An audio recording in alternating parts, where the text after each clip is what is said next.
Welcome back to the Cross-Border Interviews with Christopher Brown, our special live Tuesday edition where we bring in a candidate for political office and we talk to them about politics, their party, and why they've decided to run. And we have brought in a former guest of the show, and she is here, and I'm proud to have her in studio today. That is the current, I want to make sure I get this right here, people, the current candidate for the Alberta Party for the riding of Calgary-Elbow, Kerry Cundal. Kerry, thank you so much for doing this. Hey, thanks, Chris. It's good to see you again. So, Kerry, you've been on the show before. You know every question that starts off every one of these interviews is, where does your sense of duty to serve come from? Yeah, that's, we've spoken in the past about this as well. And for me, the duty to serve certainly comes from family. Now, my family is not involved. I don't come from a political family. No one's ever served office as far as I'm aware. No grandparents, no parents. But the duty to serve, though, to serve people, certainly through the church community when I was a kid. My home was always open to everybody. So my parents, we would have, people from out of town that would stay at our home, relatives, friends, acquaintances. Anytime somebody needed a place to stay, our home was always open, and we would serve in soup kitchens and all kinds of things. So the duty to serve certainly started at home, and the living, breathing example of my parents. I was taught the importance of being kind and serving others. Now, you have an extensive resume. Like, we could spend a full hour just on your resume alone. But we wanted to talk, because this is the live political edition of the show, about your political involvement. You have decided in 2022, I was at the nomination meeting, or the acclamation meeting, I should say, because you were the only candidate, to put your name forward for the Alberta Party in the riding of Calgary-Elbow, once held by former MLA Greg Clark, the former leader of the party. I want to start off with, why now? Why did you decide to put your name forward in 2023 for this upcoming election? Yeah, I mean, the expression goes, every election is important, and this one is a crossroads, etc. As you may know, I've been working for several years with the Immigration Refugee Board as a tribunal member, so making decisions on people's claims. And so I had to resign from that position. That was a really big decision. I really enjoy the work that I've been doing in refugee law, and getting the opportunity to meet people, hundreds if not thousands of people from all over the world in the work that I do. Now I think the urgency that I felt is that we are even more so at a crossroads. And I think one of the things that I've observed over the last couple of years during the pandemic is, again, this increase in polarization. This idea that it's either or, that we only have two options, two voices in the legislature. And so I think more than ever, I see a space and I see a need to bring another voice, a more independent voice to that conversation. So I'm a diplomat by nature. I'm always looking, to problem solve, to collaborate, to find the wins, to find the common ground. And more than ever, I think we need that kind of leadership, that kind of service in our legislature, in our government. So yeah, now more than ever, I think we need that, because it was divisive last time. And I anticipate that it's going to be as divisive, if not more, so in the 2023 election, or fall 2022. We'll see what happens. You talked about independence. You talked about that independence, that third-party voice in the legislature. Now, you've chosen to run for the Alberta Party. They did have seats in the last sitting, but now they do not. What was it about the Alberta Party that drew you and your independent spirit to the Alberta Party to run under now leader Barry Morishita, but also in the riding of Calgary-Elbow? Yeah, so we're really fortunate. When people say, you're running as an underdog, even my daughter has asked me, why do you always pick these big challenges? You're the underdog, this party has no seats, et cetera, et cetera. Well, it is possible, and I know it's possible, and we had, as you've already mentioned, MLA Greg Clark, who served as the Alberta Party MLA for Calgary-Elbow. And I live in Marda Loop, and so Marda Loop is also a community that's in Calgary-Elbow. And part of the inspiration is Greg's service. He brought that independent voice. And when I say independent, I mean a critical thinker. I mean somebody who's a principled pragmatist, which is what I consider myself. And people say, well, what does that mean? I've been asked, what's a principled Yep, pragmatist? that's literally was going to be my next question. And so what that means is, look, I know my core values, and so does Greg Clark. You know the lines in the sands. And one of the core values is the equality and dignity of each person.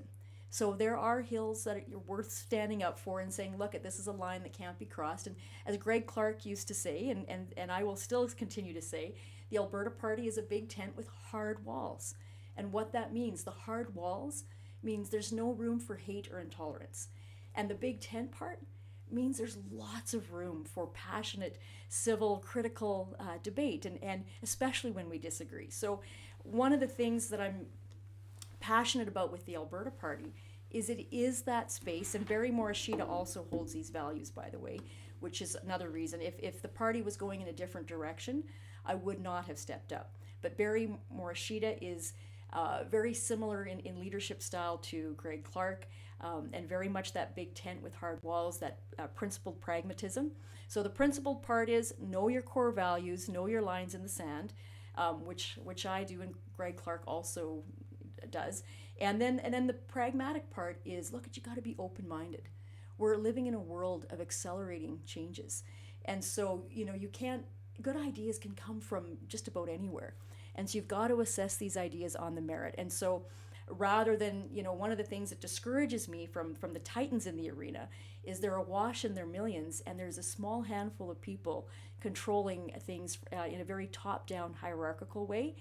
And I'm just not interested in that kind of governance or that kind of politics. And so, in the Alberta Party, we say, look, we're going to do things differently, and it starts with how we campaign. It starts with how we build policy. And I love what Greg Clark did, and I love what Barry Morishita is doing. We start with listening to understand. And that is very different than what I see other politicians and parties doing. They start with a position, and they listen to rebut what the other person or the opposition is saying, rather than listening to understand in the first place. One of the things that I found interesting at your meeting, which was literally, I think, 2 weeks ago, 2.5 weeks ago, was Barry announcing, and I had not heard him talk about this beforehand, was there was going to be no whip votes in your caucus. So if elected, you'd be able to truly represent what your constituents want at the table, and you'd be able to bring forward ideas to the table for the Alberta Party to help understand, direct policy. Do we need that in today's society? Because we see polar opposites in parties right now with the UCP and the NDP, and maybe a top-down approach from both parties. And that's my words. If you want to send negative comments, please send it to me. Kerry's not putting those words in my mouth. I am.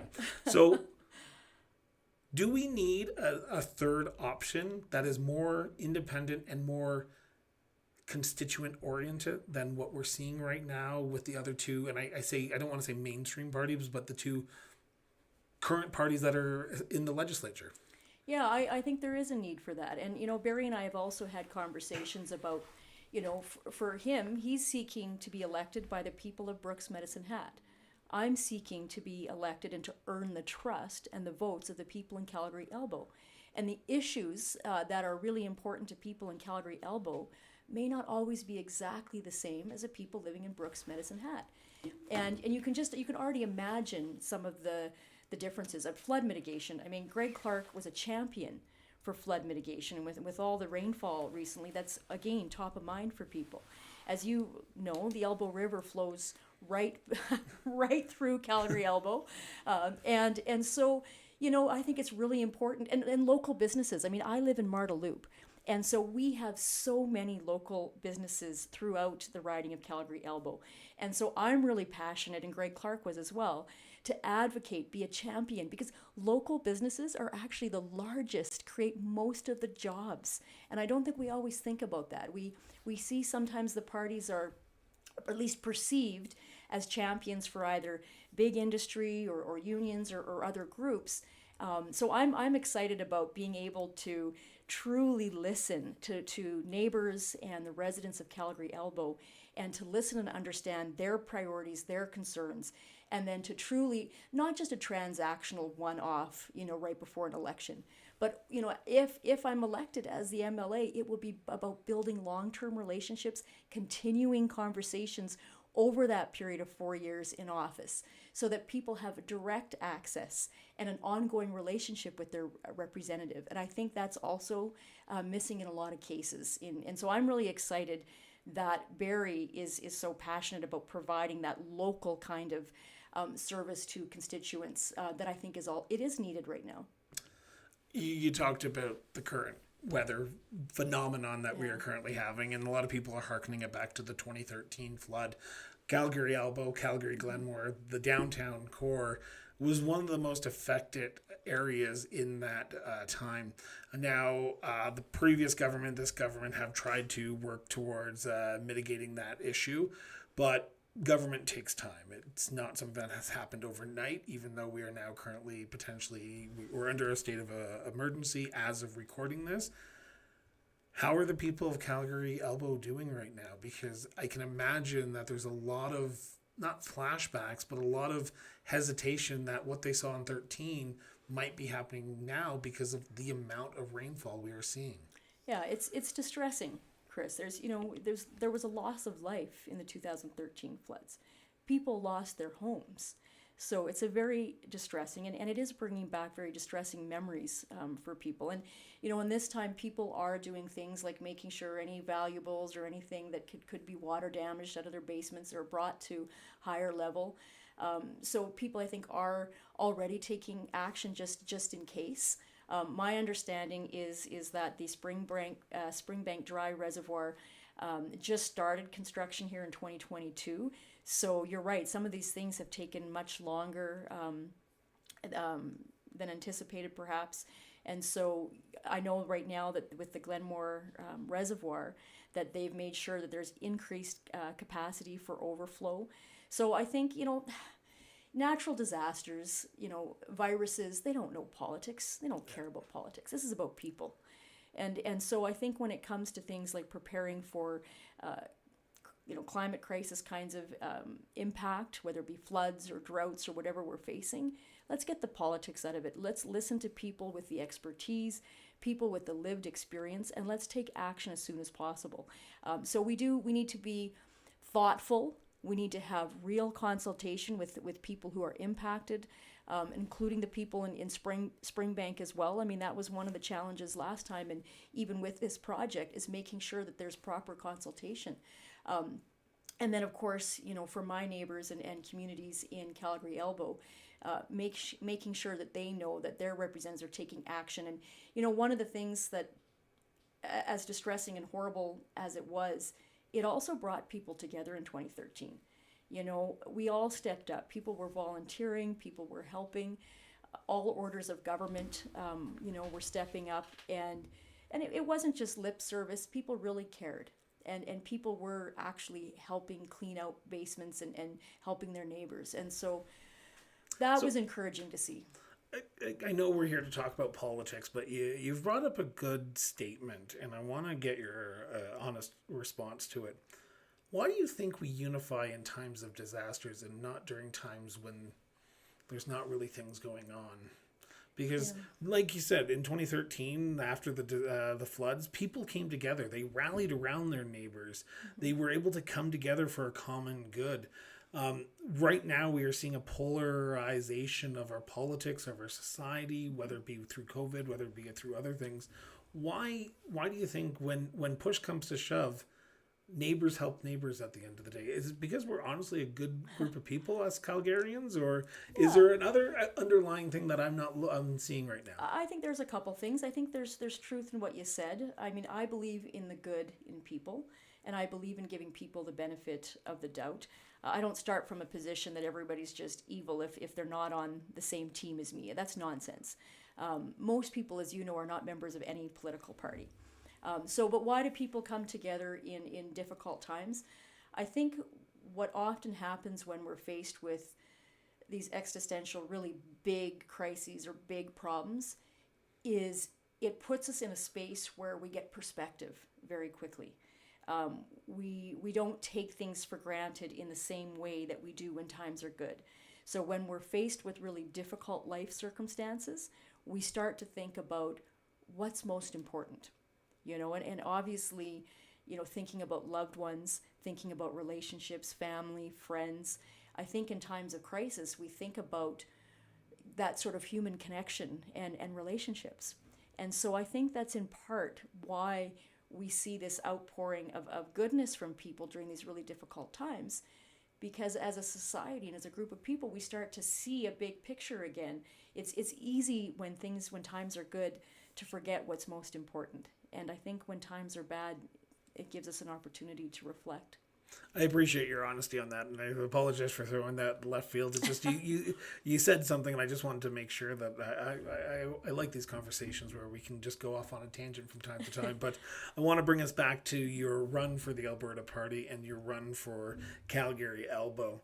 Now, you were going to be up against a former sitting minister, but Doug Schweitzer, the MLA for Calgary-Elbow, has announced that he is not seeking re-election.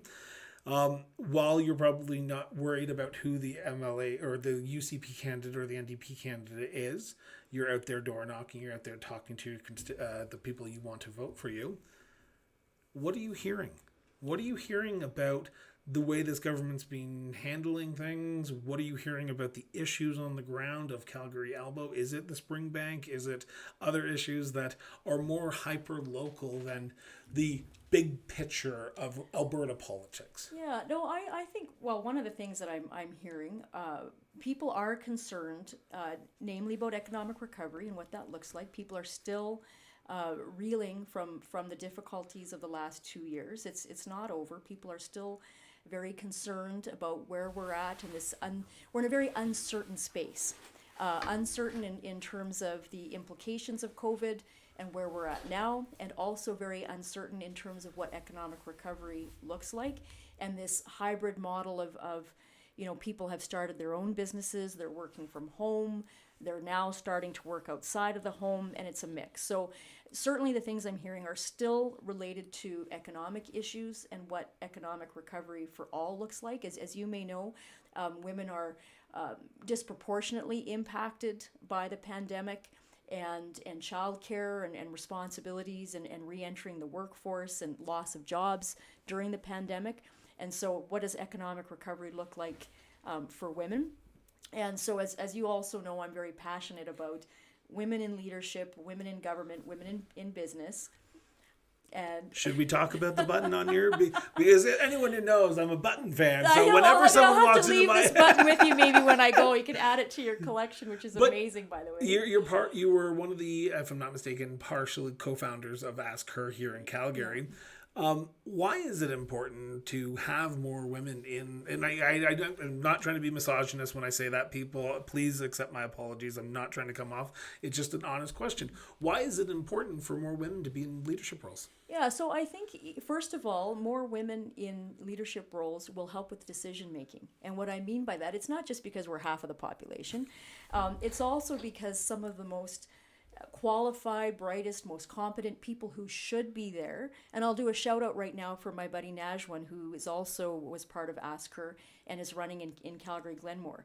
Look, I'm not too worried about parties per se, but we need women to, and I'm also really excited about all the women stepping up to run for leadership of the UCP as well, by the way. So it's not about women just because we're women. It's because we add value to the decision-making role. It helps with blind spots. It helps with things that are really important to women, like policies around or legislation around childcare, supporting economic recovery. And look at when we include women in economic recovery and policy making, we all win. This is a win-win for everybody. So a plug for Ask Her for sure. And I also plug for Madam Premier. Also a local owned business by a woman here in Calgary.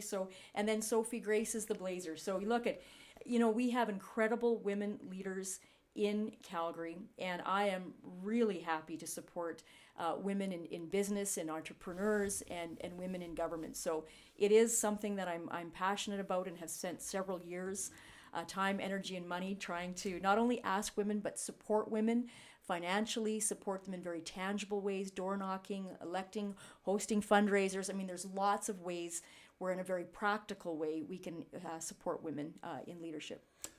Now, one of the biggest issues that have happened over the last 3 years is COVID-19.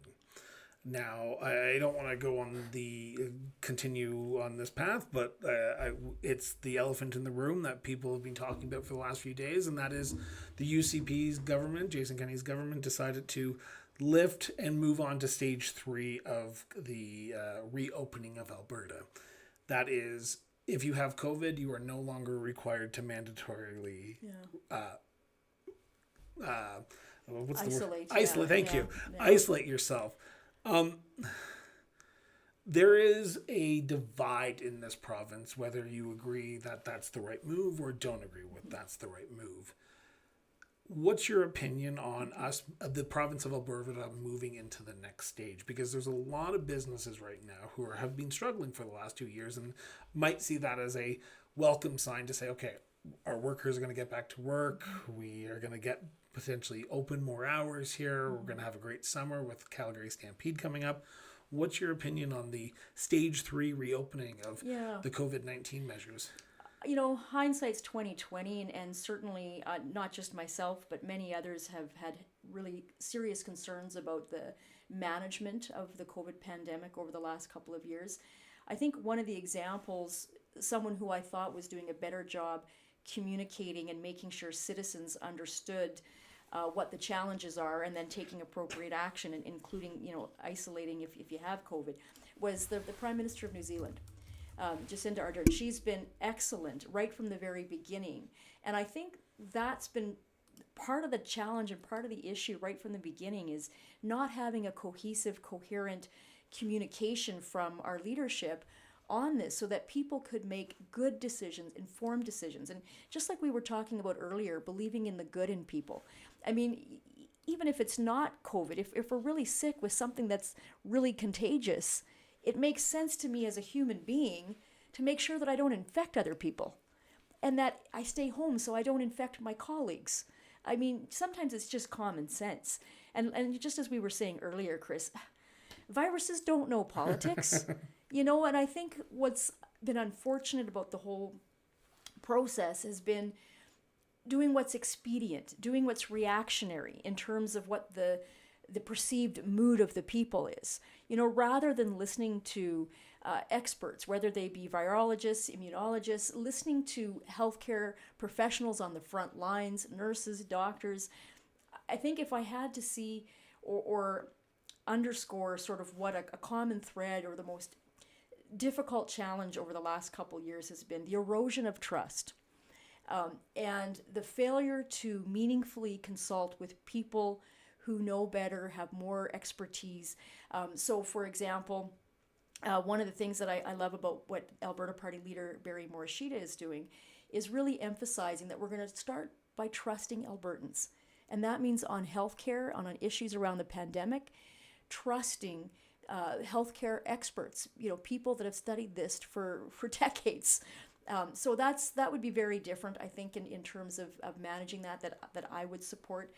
And again, you know, this is a little bit off topic, but I think it's also important, is trusting Albertans when it comes to, you know, educators. Let's trust educators in Alberta to help make decisions on curriculum and where we go with that. So I think in this opening phase, we have to be cautious, and I think we can do a better job of making sure people have good information. I have felt, even as a citizen over these last couple of years, that I was trying to get information from other sources because I had concerns about perhaps the reliability or the transparency of what was being shared with me as a citizen. And that's not what's best. We talked about small businesses at the beginning of this, and those have been the hardest hit during the pandemic. Calgary-Elbow has a large small business population.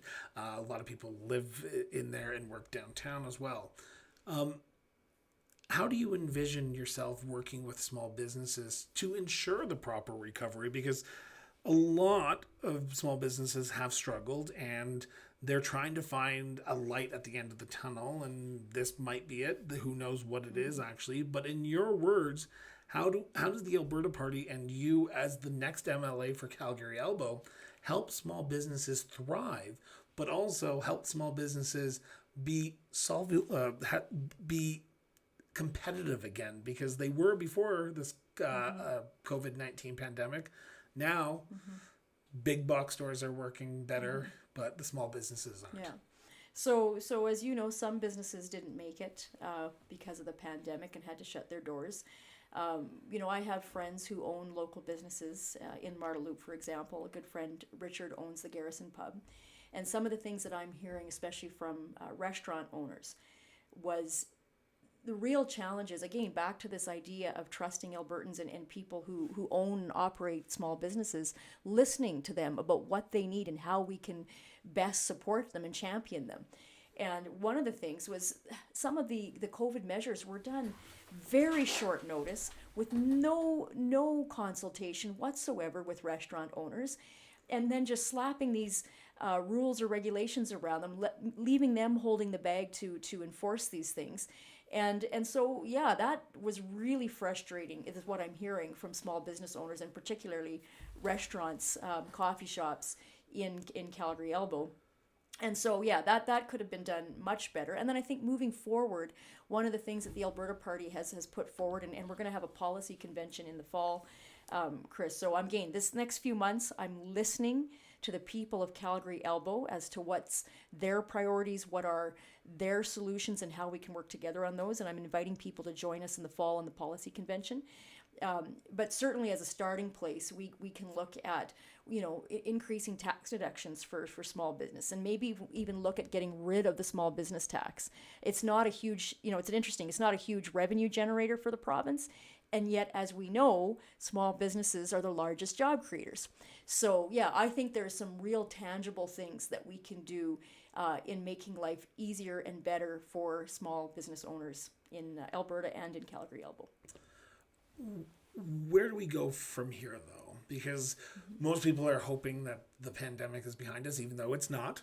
I'm going to say that. Yeah. Carrie and I are socially distanced. We're 2 meters apart. It may not look like that on the cameras. Well, and hey, I'm triple vaccinated, and I can't wait to get my 4th shot. Exactly. And if it means, every 6 to 12 months I could get another vaccination, that's what I'll do as well, Chris. Exactly. And I'm the exact same way. I want to know, how do we move forward from this? Because we need to start living our lives. We need to start living, trusting Albertans to make the right decision for themselves, as you said, as Barry has said, Barry Morishita, the leader of the Alberta Party. How do we move forward? Yeah, so again, I think what I'm hopeful about, regardless of which party's in government, and certainly for Barry, I can tell you right now, Barry Morishita will be a value add to the Alberta legislature for sure, just in the way that he makes decisions.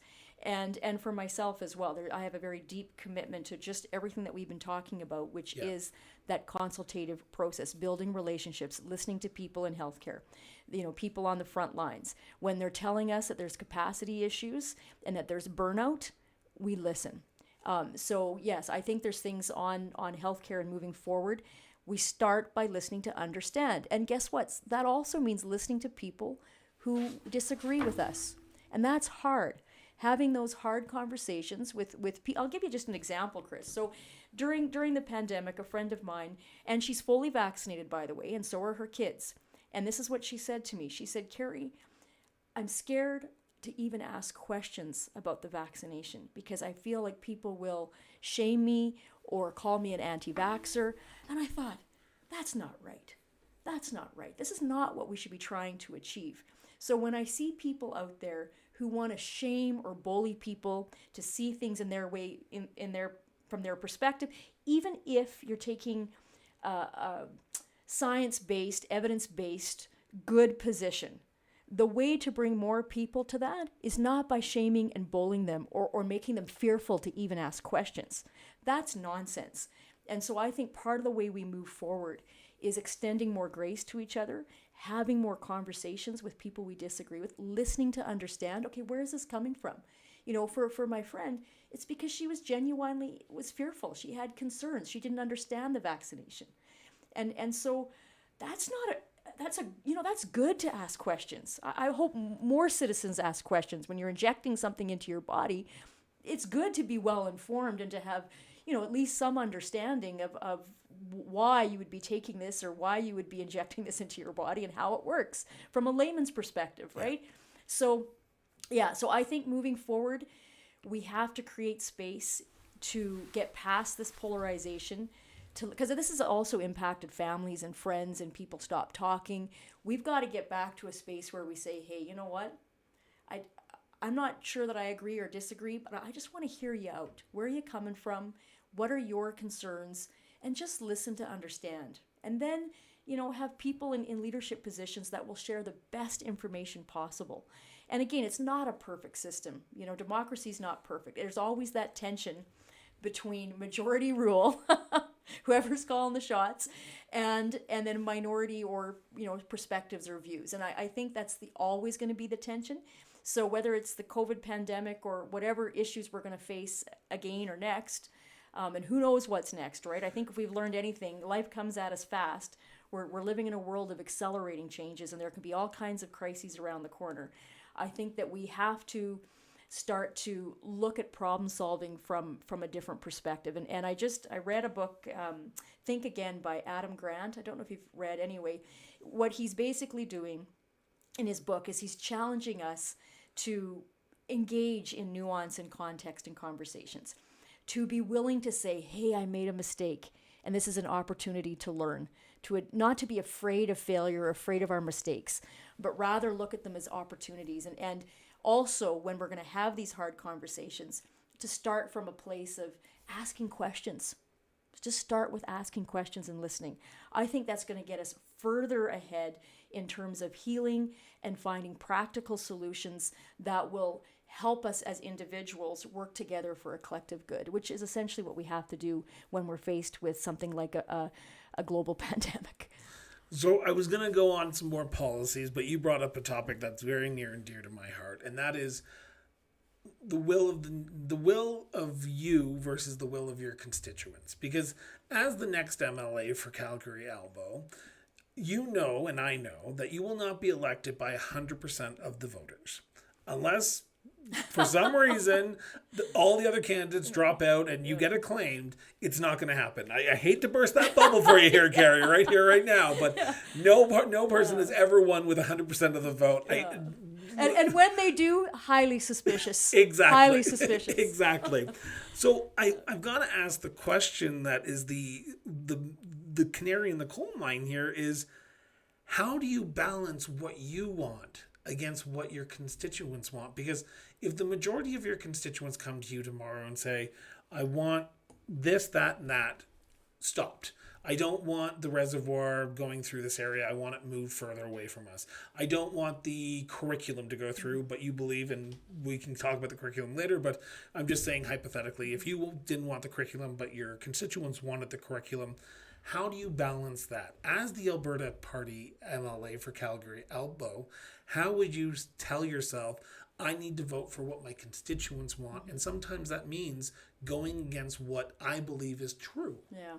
So, first of all, if I'm elected as the MLA, to me, when you're elected to serve everybody, those who vote for you and those who don't vote for you. So would you be willing to talk to someone of the People's Party? And I know they're a federal party, but people of the Wild Rose Independence Party. So would you be able to sit down and have a conversation with them? Yeah, well, that goes back to the big tent hard walls. Yeah. Look, if it's about hate or intolerance and that's the starting place, we're probably not going to accomplish much. If, however, it's just a difference in understanding, a difference of opinion, a difference in priorities, then absolutely, I will invite. I love to have those nuanced conversations. I invite, because how would I ever learn anything new if I only surround myself with people who think and see things the exact same way I do? Yeah. So I will invite that. I will look forward to that, Chris. So yes, I will be listening and meeting with people throughout the 4 years, including people who I may disagree with. The other thing, though, that I think is important is two things.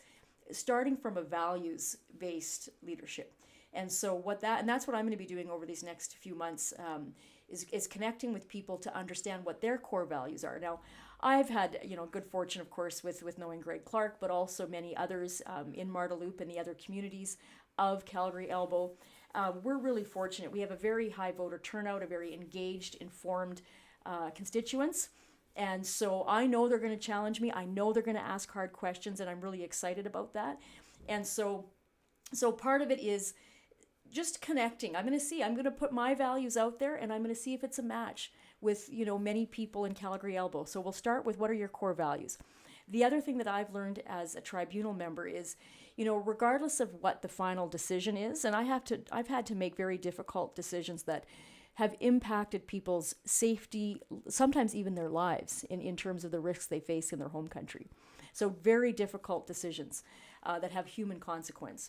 And so one of the things that I've always tried to do as a decision maker is to be fair, transparent and fair, and to provide decisions with reasons. So that means you're listening to the two different sides. For example, if the minister's involved, you're hearing and weighing evidence, you're listening, and then you're assessing and weighing the evidence to make a decision. And so when people don't necessarily get the outcome they want or hoped for, and understand that the decision making has been fair and transparent, my experience has been, as a decision maker, people will still respect you. They will say, look, you know what? I disagreed, and I can see how she came to that decision, and it was a fair process, and I felt heard. And I felt like my priorities and concerns were heard and were considered before the decision was made. So that's also something that I'm deeply committed to, and it's a skill set that I bring to this role as well as an MLA. Now, on the flip side of that, though, is what about working with other parties? Yeah. You talked about the Ask Her campaign, and it doesn't matter what party you're from. It's just nice to see women run for leadership roles. If elected as the next MLA for Calgary-Elbow, you might have to work with UCP members, NDP members. What would you envision that looking like to ensure that the people of Calgary-Elbow don't get forgotten, but also their interests gets advanced? Because I think people want someone who can work across party lines and is not so entrenched into thinking it's either my way or the highway. So can you talk about how you can work with opposing parties and find a common good for the people that you might be representing? Well, that's something I'm really excited about, Chris. you hit the nail on the head. I mean, it's part of the reason that I'm running as an Alberta Party candidate. Is it would be very difficult for me to step up into the role that you've just described, being able to work across party lines, if I chose one side or the other right now, because they are so entrenched and so passionate about their teams. And so, pardon me, so I think it's a real opportunity if I'm elected to do just that. I see you taking a drink here, and I'll just give you 2 seconds here. So I want to go back to some policy, because I thank you for letting me go on that tangent with you about working with constituents who may not vote for you, and people who don't see eye to eye on you for 100% of the Chris, you just reminded me, and this was really interesting. So I just want to jump back a little bit to your earlier question, because at the launch, a friend who's been an ardent UCP supporter came to the launch, by the way. And one of the first things he said to me, kind of accosted me actually, and said, Kerry, if it's a minority government and you're the Alberta Party MLA, will you support an NDP or a UCP government? What will you do?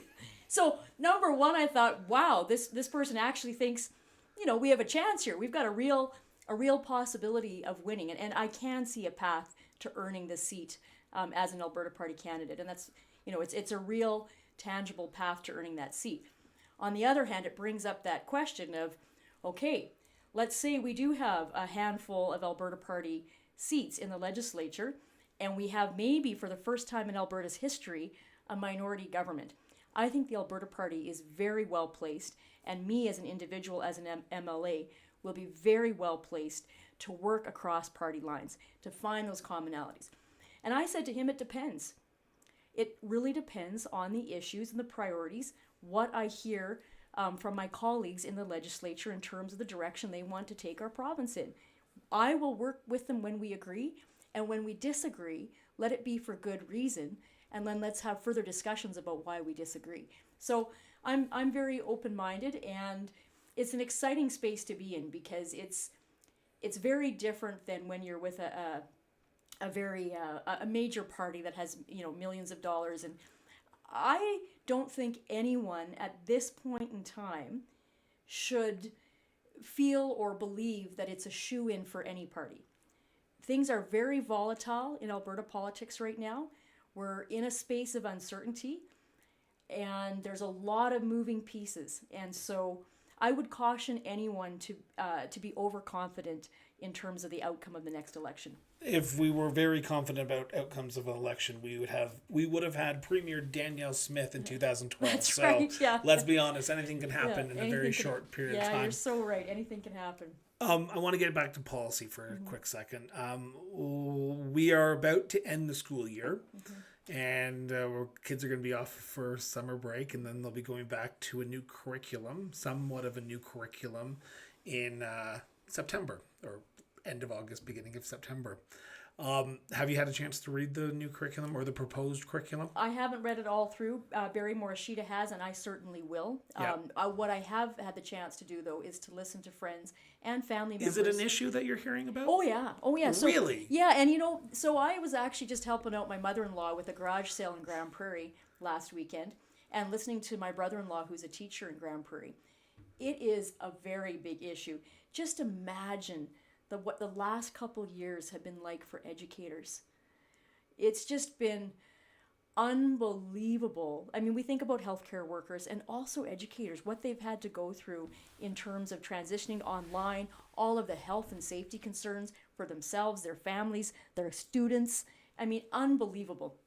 So I think, again, back to this idea of trust and maybe even we'll call it respect. Again, let's get politics out of this. Let's listen to people on the front lines of education.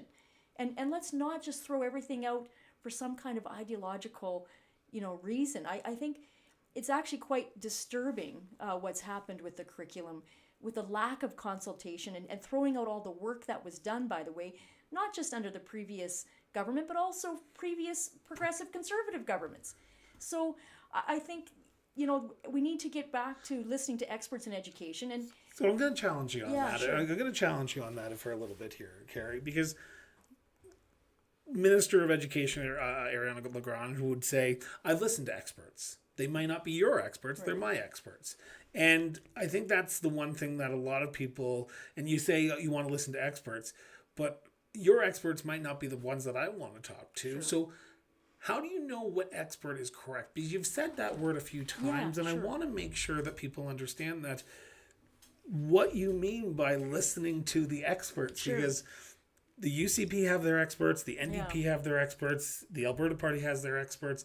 What experts right? Who knows? Because they all have their leanings. Sure. So what experts are you talking about? Sure. And why aren't the current experts that are being on this advisory panel for the curriculum the correct ones? Well, I think we just have to listen to teachers, number one. Okay. So, for example, when you have a curriculum that you want implemented, who implements it?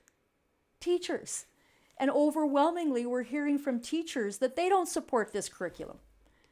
So, when I talk about experts, I mean the people who have to do the work, the people who've been doing it for several years and decades, who've committed their lives to being educators. They care about learning. They care about students. I mean, I'm not sure if you know this. I was a teacher myself. So I can empathize with this. Extensive resume, everyone. So, I mean, it is the amount of commitment and time and energy that teachers put into their students and learning and caring about them as human beings and their development, not just as students. I mean, it's a lot of commitment. And so those are, number one, those are the experts we have to listen to. I mean the people that have to do the doing. And then beyond that, of course, there are people who study education systems and learning methodology and get their masters and PhDs. Sure, I'm willing to listen to those folks too. And in addition to that, I also mean students and parents. Because guess what? Parents really, really care about their children's education. And education for all children, Chris. This is, something that I'm also very passionate about, is making sure that all children have the opportunity to fulfill their potential and to fulfill their dreams. And so that includes children with disabilities. That includes children with all kinds of neurodivergence, kids. I mean, And I think, teachers do get that. I think there's a lot of good teachers out there. And I think that this demonization of people who are working in education or people working in healthcare has been a bit disturbing, trying to throw people under the bus. That's not the right approach. I do believe there's a lot of really good, caring people in both education and healthcare. And that's why they devote their lives to those careers. So, yeah, when I say experts, when I'm talking about education, I'm talking about educators and parents and students.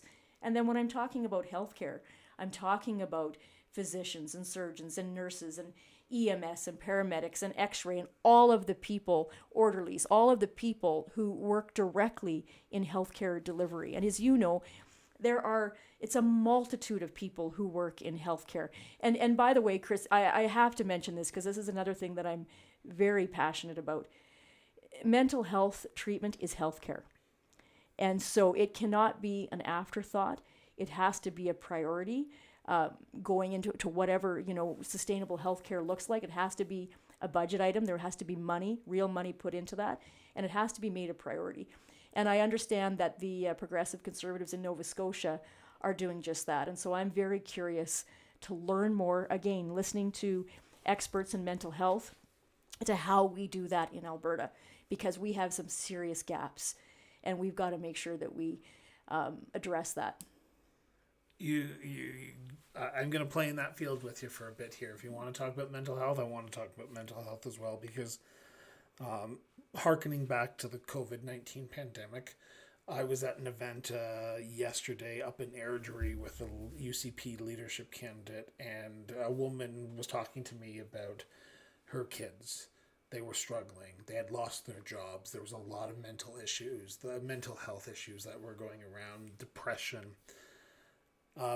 The last 2 years have taken a toll on a lot of people mentally. This is not a quick fix. We can reopen tomorrow, and it's still not going to be a quick fix tomorrow.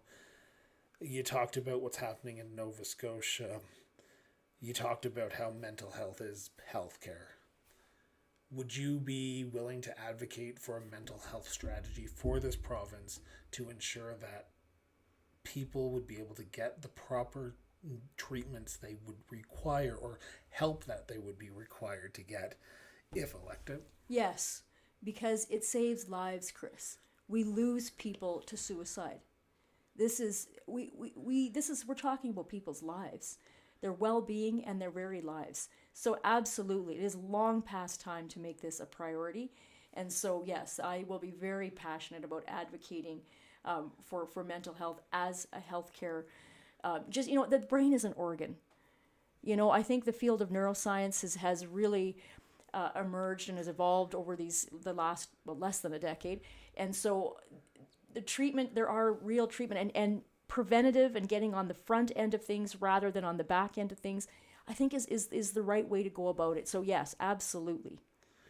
I'm just cautious of time here because we're coming up to the whole hour mark. Oh my goodness! If you can believe it, you and I could talk with you all day. Exactly, all night, that's the great thing. Yeah. I literally just looked at the clock and I was like, "Whoa, it's almost been an hour." But we're gonna continue on with one last line of questioning, and it's gonna be an easy line of questioning, and that is, we are in the red zone, as my friend, and I'm assuming your friend Dave Cornier would say, the red zone, which is a year from election day, unless the new leader calls it an early election. Wouldn't that be something?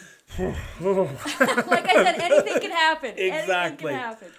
What do you have to do between now and election day? Whether that be in May 2023, whether that be in 2022, who knows? What do you have to do between now and then to introduce yourself, but also get people to start thinking about the Alberta Party in more of a serious alternative? Because Greg Clark was great. We saw what happened last election with the division, and now there's a polarization. How do you get the Alberta Party on the map in Calgary-Elbow again? Yeah. So number one, it's about connecting with people. So I will be laser focused on the people of Calgary-Elbow. And part of it's traditional door knocking, meeting people there. Part of it's being at community events where people go where the people are.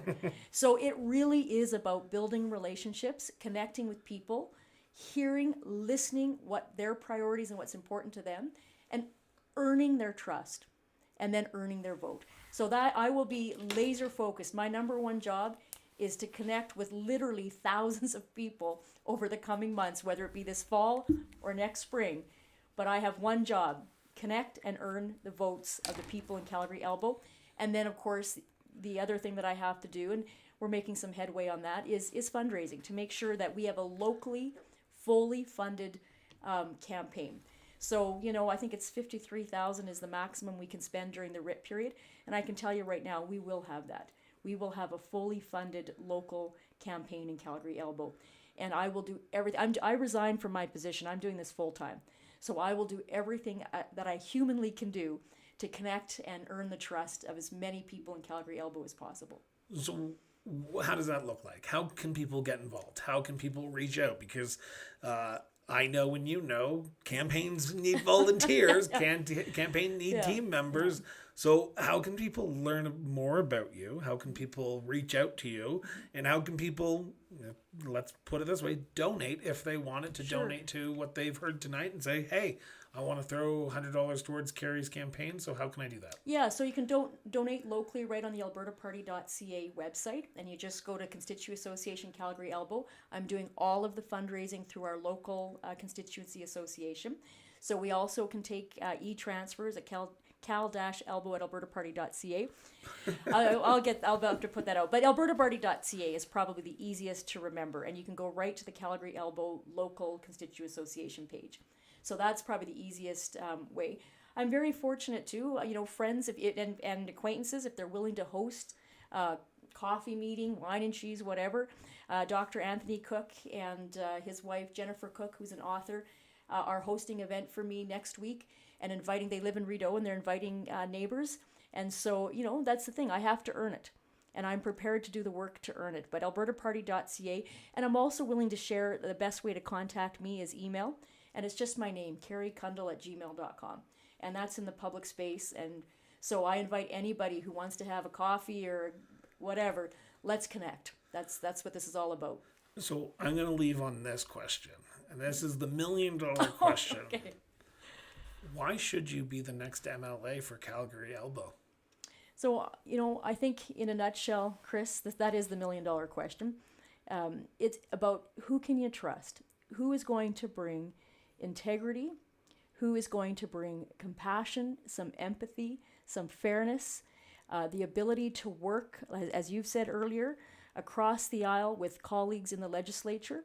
Who do you trust to listen to you over the next 4 or 5 years and to meet and to problem solve with you around your priorities? So I think I'm that person. I'm ready. I know I've had all kinds of life experience, work experience. I've served a federal minister, so I know how hard it can be to prioritize and make tough decisions. And so that's in a nutshell. It's if you want somebody who's hardworking and honest and ethical and who will meet you where you're at and work with you and listen to you, I'm your candidate. So that's why I think it's me.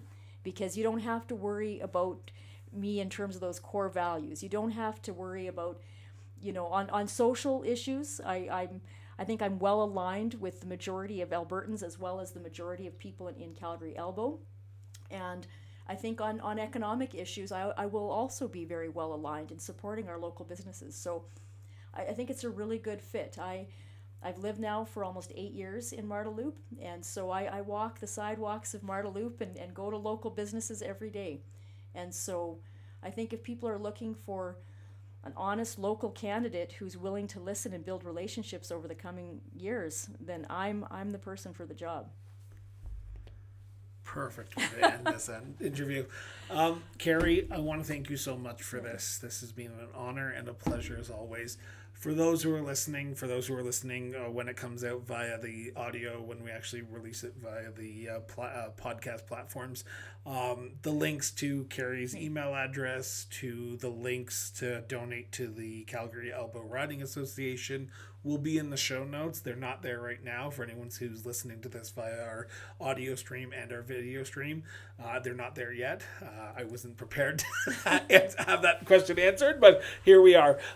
Kerry, I want to thank you so much for doing this. This has been an honor and a pleasure, and I wish you all the best in the coming months, weeks, whenever the next election is called. I wish you all the best. Hey, thank you, Chris. And thank you for what you're doing, too. I mean, independent journalism is so, so important. And as you can imagine, the work I've done, one of the first things dictators go after are the journalists. That's how you know democracy is fragile, when they start going after the journalists. And I see journalists as truth seekers and such a huge, huge contribution to a healthy democracy. So thank you for what you're doing. No, well, thank you. As I said beforehand, the links to Kerry's information will be in the show notes below when this comes out later on next week, which will be Tuesday next week, which is, if you're listening to this now, this is going to sound really weird. It's not Tuesday next week, it's now. But have yourself an excellent rest of your day. Thank you for everyone who's tuned in during this. We had over 300 people tune in via the audio stream and the video stream. Kerry, again, my pleasure. Hey, likewise, Chris. For that, I've been Chris Brown. I am Chris Brown, the host of the Cross Border Interviews with Chris Brown. Have yourself an excellent day. And remember, guys, get out from behind social media for at least 10 minutes and go have a conversation with somebody. I know it does hurt sometimes, but you can actually help democracy a little bit. So with that, have yourself an excellent day. And remember, guys, keep talking.